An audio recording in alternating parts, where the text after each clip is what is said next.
બુદ્ધિમાન મૂર્તિકાર અને યમરાજ વિશેની સ્ટોરી વિશે તો તમે બધા જાણતા જ હશો. એવી જ કંઈક સ્ટોરી છે આજે એ વિશે જાણવાના છીએ આપણે. એવો એક નસીબદાર વ્યક્તિ કે જેઓએ 7 વખત મૃત્યુને પણ ટક્કર આપી છે. તો આજે આપણે એવા વિશે વાત કરવાના છીએ. તો ચેનલ પર જો નવા હોય તો સબસ્ક્રાઇબ જરૂર કરી દેજો.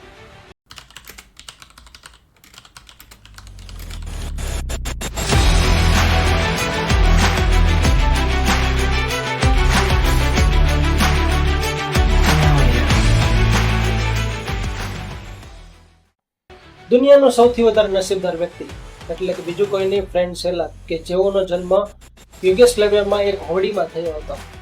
હવે આના વિશે આપણે વાત કરીએ. એની ઘણી બધી રહસ્યમય વાતો છે, પણ એમાંની એક રહસ્યમય વાતોમાં 7 એવી વાતો છે કે જેના વિશે જાણવું ખૂબ જ જરૂરી છે, કે જેઓએ 7 વખત મૃત્યુને પણ ટક્કર આપી દીધી. યમરાજજી સામે આવે પરંતુ તેમનું મૃત્યુ શક્ય બને નહીં. આજે એવા વ્યક્તિ વિશે વાત કરવાના છે. એનું નામ છે ફ્રેન્ડ સેલાક.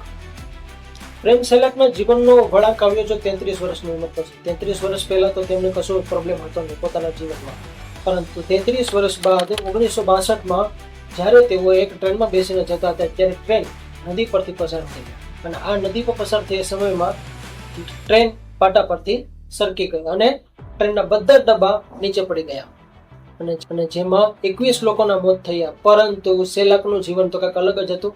સેલાક આટલી ગંભીર અકસ્માત થયા બાદ પણ નદીમાંથી તરીને ઉપર આવ્યા અને રેસ્ક્યુ ટીમ દ્વારા તેમને બચાવવામાં આવ્યા અને આવી રીતે તેમનો જીવ બચી ગયો. ત્યારબાદ 1963માં સેલાક જ્યારે પ્લેનમાં બેસીને રસી થતા હતા એ સમય દરમિયાન તેઓને સીટ અરેન્જમેન્ટ એવી રીતે મળી કે તેઓ એક્ઝિટ ડોર પાસેની સીટ મળી.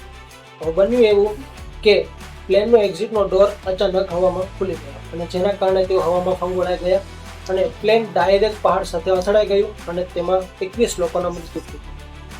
સેલાકનું જીવન કંઈક અલગ હતું. હવામાં ફંગોળ્યા બાદ તે ડાયરેક્ટ નીચે ઘાસના પડેલા ઠૂઠા ઉપર પડ્યા અને જેના કારણે ઘાસના ઢગલામાં પડવાના કારણે જેની ઊંચાઈ પ્લેનથી જમીનની ઊંચાઈ ટોટલ 23,000 કિલોમીટર જેટલી હતી, છતાં પણ તેનું મૃત્યુ થયું નહીં.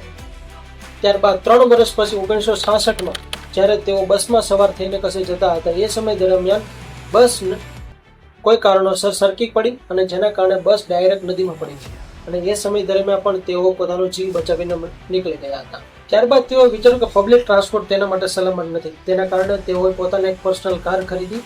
આ કાર લઈને જ્યારે 1970માં તે પોતાના રસ્તા પર જતા હતા તો રસ્તા પર કારમાં અચાનક બોનેટમાં આગ લાગી ગઈ અને સમય લેતા તે કારની બહાર નીકળી ગયા અને કાર બ્લાસ્ટ થઈ ગઈ અને તેમનો જીવ બચી ગયો. બીજી વખત એવું બન્યું જ્યારે તે કાર લઈને જતા હતા ને તે પેટ્રોલ પંપ પાસે ઊભા રહ્યા. પેટ્રોલમાં માલ ફંક્શનિંગના કારણે બ્લાસ્ટ થયો અને ઘણા બધા લોકોના મૃત્યુ પામ્યા ત્યાં. પરંતુ સેલાક સમય રહેતા કારની બહાર નીકળી ગયા હતા અને સેફ જગ્યા પર જતા રહ્યા હતા. પરંતુ સેફ જગ્યામાં જવામાં ચક્કરમાં પોતાના વાળ બધા બળી ગયા.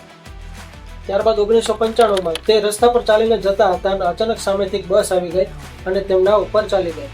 ઘણા બધા લોકોને એવું લાગે છે કે જ્યારે પણ આવું કોઈ એક્સિડન્ટ થાય અથવા અકસ્માત થાય ત્યારે તેમનું મૃત્યુ કન્ફર્મ હોય, પરંતુ સેલાકનું જીવનની કાંઈક ચરિત્ર અલગ હતું. તેઓને અકસ્માતમાં ખાલી તેમના પગ જ ગયા, તેમના પગમાં જ વાગ્યું હતું, પોતાના શરીરને કશું થયું નહીં અને તેમનો જીવ બચી ગયો. ત્યારબાદ 1997માં તે પોતાની કાર લઈને જ્યારે પહાડો તરફ જતા હતા ત્યારે સામેથી ટ્રક આવી જવાના કારણે તેમની કાર ખીણમાં પડી ગઈ. વિચાર કરો કે ખીણમાં પડી ગયેલી કાર હોય તો પછી કોઈ વ્યક્તિનું જીવન બચવાનું છે નહીં, પરંતુ સેલાકના જીવનનું કાંઈક અલગ વાત હતી. તે મૃત્યુને ટક્કર આપવા માટે જન્મ લીધો હતો એવું લાગતું હતું. કારનો દરવાજો અચાનક ખુલી ગયો અને તેઓ ખીણમાં પડતા પડતા એક ઝાડ સાથે લટકી ગયા અને તેમનો જીવ બચી ગયો. આ કારણને લીધે જ તેમને એક પણ મિત્ર તેમની સાથે કશે બહાર ફરવા માટે જતા હતા. જો સ્ટોરી તમને પસંદ આવી હોય તો લાઈક જરૂર કરી દેજો અને હા, સબસ્ક્રાઇબ કરવાનું ભૂલતા નહીં, જેથી તમને અવનવી વાતો, અવનવા સિક્રેટ્સ, અવનવા નોન ફેક્ટ્સ વિશે તમને માહિતી મળતી રહે. Thank you.